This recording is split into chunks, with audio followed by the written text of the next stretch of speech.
Hello guys, welcome back. నా cousin అనమాట. నాకు కూడా ఒక లెహంగా డిజైన్ చేయొక్క అని ఎప్పటి నుంచో అడుగుతుంది. సో నేను ఫ్యాబ్రిక్ తీసుకొని స్టిచ్ చేయించాను. ఇప్పుడు కరెక్ట్ గా ఆఫర్ ఉండడం వల్ల ఇంత మంచి ఫ్యాబ్రిక్ నాకు చాలా తక్కువ రేట్ కి వచ్చిందనమాట. మీటర్ 250 అట్లా పడింది. 5 మీటర్స్ తీసుకున్నాను. కలర్ కాంబినేషన్ అయితే చాలా బాగుంది కదా, చాలా రిచ్ కలర్ కాంబినేషన్ అని చెప్పొచ్చు. మంచి ఆరెంజ్ కి కల్నేత షేడ్ బార్డర్ వచ్చింది.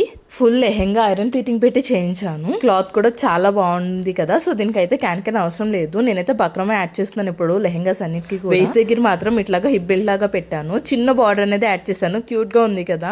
వేస్ట్ దగ్గర అయితే అడ్జస్ట్మెంట్ అనేది కంపల్సరీ కదా. సో మనం లావైనా సన్నగైనా కరెక్ట్ గా అయితే సరిపోతుంది.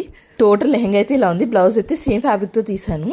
టోటల్ లెహంగాకి 4 మీటర్స్ యూస్ చేశాను. బ్లౌజ్ కి 1 మీటర్ యూస్ చేశాను. ఫ్రంట్ ప్రిన్స్ కట్ యూస్ చేసి బ్యాక్ అయితే బ్యాక్ హుక్స్ ఇచ్చేసాను. హ్యాండ్స్ కి వచ్చి చిన్న పఫ్ పెట్టి బార్డర్ అయితే చాలా బాగుంది కదా, అదే ఉంచేసాను స్లీవ్స్ కి. బ్యాక్ నెక్ ఇట్లాగా ట్రయాంగిల్ షేప్ లో ఇచ్చాను. కొంచెం డిఫరెంట్ గా ఉంటుందని. టాజిల్స్ అయితే 2 కలర్స్ వచ్చేసాయి. ఫ్రంట్ నెక్ ఇట్లా స్టార్ నెక్ వచ్చేసింది. దుపట్టా వచ్చేసి ఇలా వచ్చింది అనమాట. కలత షేడ్ అసలు దొరకలేదు. సో ఇంక ఇదే బాగుందని ఫిక్స్ అయ్యాను. తను నా మెజర్మెంట్స్ తో కుట్టమంది అనమాట. సో నేను వేసుకున్నాను. ఎలా ఉందో నచ్చితే లైక్ చేయండి. ఖచ్చితంగా మీకు కావాలంటే కమెంట్ చేయండి. Subscribe for more.